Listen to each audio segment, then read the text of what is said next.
Amici, buonasera, Vincent il principiante, ancora lui.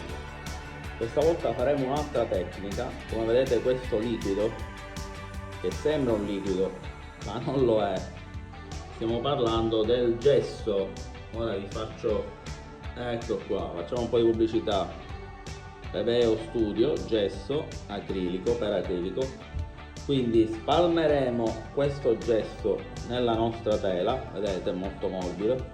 Ci aiuteremo anche con delle spatole di diverso tipo. Abbiamo pure la spatola quella lunga per fare, diciamo, un bellissimo passaggio.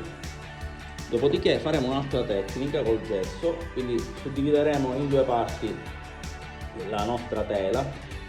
Questa tela, sempre vi ricordo, in descrizione troverete, se non lo trovate scrivetemi nei commenti, troverete le dimensioni della tela, troverete le varie strumenti che noi utilizziamo, quindi se ci sono delle spatole dove le potete trovare, dove le abbiamo acquistate, se ci sono altre tipologie di pennelli, ecco qui davanti abbiamo il pennello, anche questo rigido in silicone. Questo serve per fare appunto delle tracce all'interno dei nostri dipinti, e dividendo questo quadro in due parti ci sarà una bella sorpresa per voi.